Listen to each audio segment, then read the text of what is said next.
Chapter 7. 3 Dharma Seals. Every Buddhist teaching bears the 3 universal Dharma seals. Without all 3 seals, the teaching is not a Buddhist teaching. In the Mahayana tradition, the 3 seals are impermanence, no self, and no wish. Impermanence and no self belong to our world of existence, to our limited view of reality. The state of wishlessness, nirvana, is the ultimate reality. The first Dharma seal stresses that all fabricated things are impermanent. These include our thoughts and feelings, ourselves, our world, everything around us.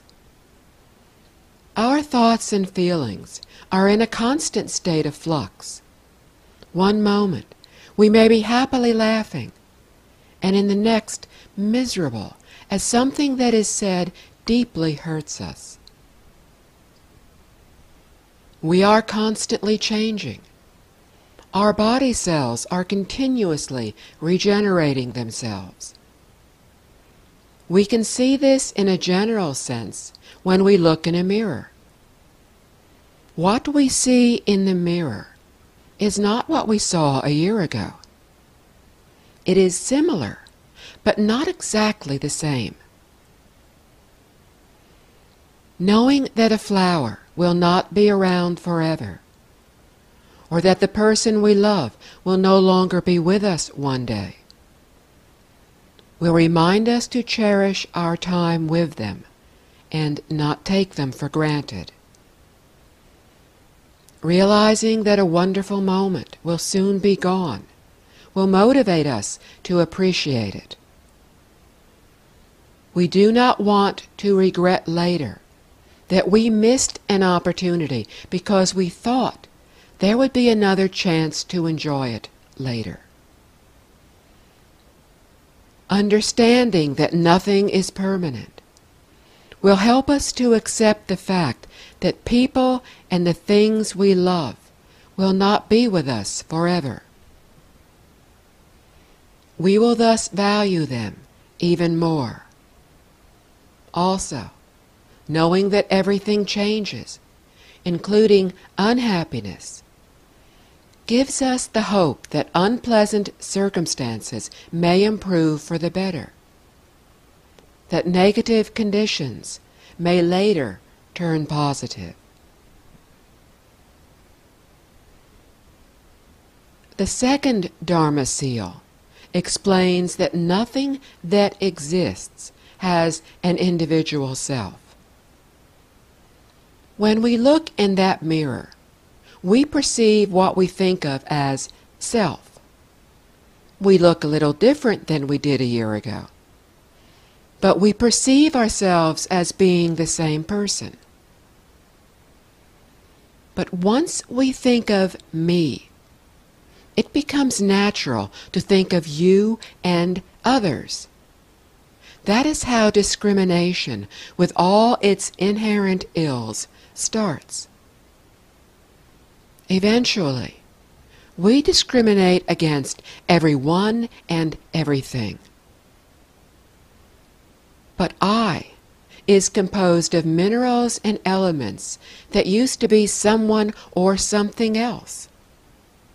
100 years ago, I did not exist. 100 years from now, I will no longer be here, at least not in this form.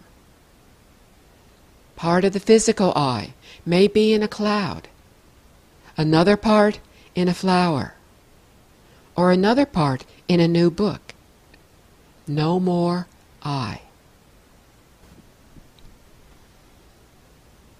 At some point, each of us will die. If we understand that throughout the universe there is only one being, and that we are therefore all part of one another, that we are not individuals, that our component parts will separate and reform, and that our loved ones are already one with us, then we will not be overwhelmed with sadness when the physical separation occurs. Hearing that nothing has an individual self might be very difficult to accept. Perhaps we can appreciate this concept more if we look at an example that demonstrates interconnectivity, such as pollution. To pollute the environment, or to pollute one part of our body, is to pollute and harm the whole of ourselves. When one organ in our body is nourished, polluted, or hurt, our whole body will be affected similarly. Likewise, being part of a single, bigger entity, to nourish ourselves is to nourish all beings.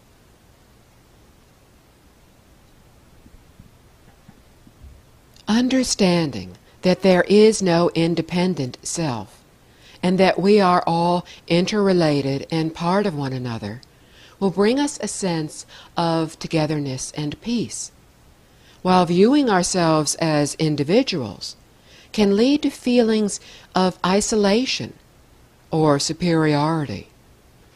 If we feel we are separate from everyone and everything, we might be unable to connect with others and will become caught up in self-pity.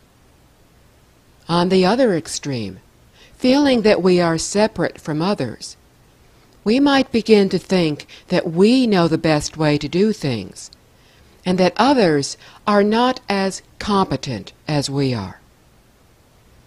Feeling superior can lead to the justification that it is right to impose our views on others, and that controlling others is justifiable. The third Dharma seal is nirvana, the state of wishlessness. Not a place or a state of nothingness. Nirvana is a state that is beyond suffering, beyond craving for worldly existence or sensual indulgence. It is the extinction of the ideas of self and other, birth and death, gain and loss.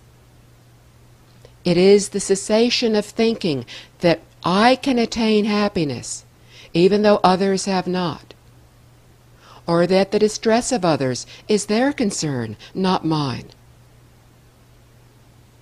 Understanding that the way to ultimate liberation is nirvana, we will understand that genuine happiness is not to be found in a materialistic, self-centered existence. It is achieved through compassion, moral self-discipline, meditative concentration, and innate wisdom.